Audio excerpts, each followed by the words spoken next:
শীত তো পড়েই গেল, আর পৌষ সংক্রান্তি আসতে তো আর বেশি দিন বাকি নেই। আর এই শীতে যদি বাঙালিরা পিঠে পায়েস না খায় তাহলে আর বাঙালি কীভাবে মনে করি বলো তো। তাই আজকে একটা রেসিপি নিয়ে চলে আসলাম তোমাদের জন্য, দুধ পুলি রেসিপি। তো প্রথমেই আমি পাটালিটাকে চাকু দিয়ে ভালো করে স্লাইস করে কেটে নেব, যাতে গলতে সুবিধা হয়। তারপরে কড়াইতে নারকেলের যে কোড়াটা আছে সেটার মধ্যে এই যে গুড়গুলোকে কেটে রেখেছি এগুলোকে সুন্দর করে একটু মাখিয়ে নেব। আমরা কিন্তু গ্যাস না জ্বালিয়েই জাস্ট কড়াইয়ের মধ্যে ভালো করে একটু মাখিয়ে নেব। আর একটু ঘন একটা পাত্রে ঘন দুধ অল্প পরিমাণে দিয়ে এই তিনটেকেই ভালো করে একটু মাখা করে নিয়ে তারপরে গ্যাসটাকে জ্বালিয়ে জাল দিয়ে নেব। খুব বেশি টাইটও হবে না পুরটা, আর খুব বেশি পাতলাও হবে না। তো এই যে এইরকম থাকবে, এরকম সময় নামিয়ে নিতে হবে। আরেকটা পাত্রে অল্প একটু জল আর সাথে সামান্য নুন দিয়ে ফুটিয়ে নিতে হবে। আর আরেকটা বাটিতে আমাদের সেদ্ধ চালের গুঁড়ি নিতে হবে। নিয়ে এই যে ঈষদুষ্ণ গরম জলটা আছে এটা দিয়ে ভালো করে সুন্দর করে ময়াম দিতে হবে। আমরা যেমন লুচি বা রুটি খাই সেরকম, খুব বেশি টাইটও নয়, খুব বেশি পাতলাও নয়। এই যে এরকম একটা ব্যাটার আমরা বানিয়ে নেবো, মানে এরকম ময়াম দিয়ে নেবো। আর এই ময়ামটার মধ্যে একটা ভেজা কাপড় ঢাকা দিয়ে 10 থেকে 20 মিনিট মিনিমাম রাখবো রেস্ট টাইমের জন্য। তো এখানে রেস্ট টাইম আমি করে দিলাম। এবার চলো যাওয়া যাক 20 মিনিট পর, ঘুরে আসা যাক। তো 20 মিনিট পর ঘুরে চলে আসলাম। এইবারে আমরা বানাবো হচ্ছে যে দুধ পুলির যে পুলিগুলো সেগুলো।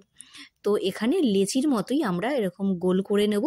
আর এই যে লেচিটা যেটা নিচ্ছি সেটা খুব বেশিও নেবে না, আবার খুব বেশি কমও নেবে না। বেশি নিলে সেদ্ধ হতে অনেকটা সময় নেয়, আর কম নিলে পুরটা যদি বেশি ভরো ফেটে যেতে পারে। তাই পরিমাণ মতো লেচিটা কেটে আমরা যেমন কড়াইশুঁটির কচুরি করি পুর ভরি, ঠিক সেরকম 2 হাত দিয়ে ওই লেচিটাকে ঘুরিয়ে মাঝখানটা ফাঁকা করতে হবে। করার পর যে ঠান্ডা করা যে নারকেলের পুরটা সেটা এখানে ব্যবহার করতে হবে। গরম পুরটা কিন্তু ব্যবহার করা যাবে না।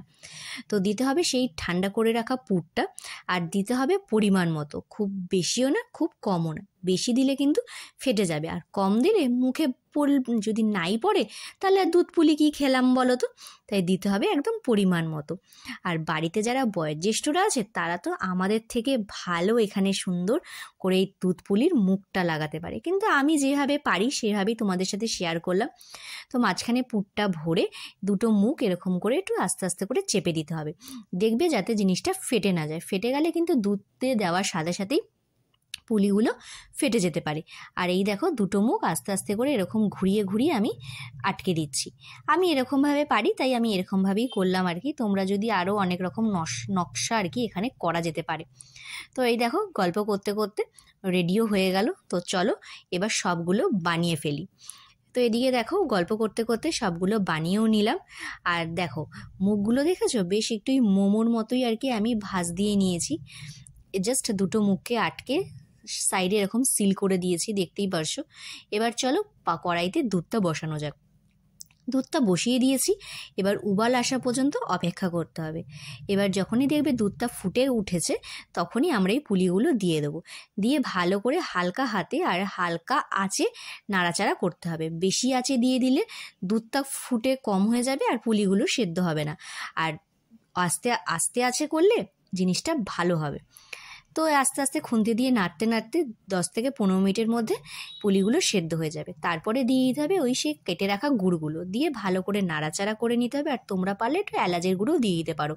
আর তোমরা যদি ঘন রাখতে চাও ঘন রাখতে পারো, পাতলা রাখতে চাও পাতলাও রাখতে পারো। আমি একটু ঘন ভালোবাসি তাই ঘনই নামিয়েছি।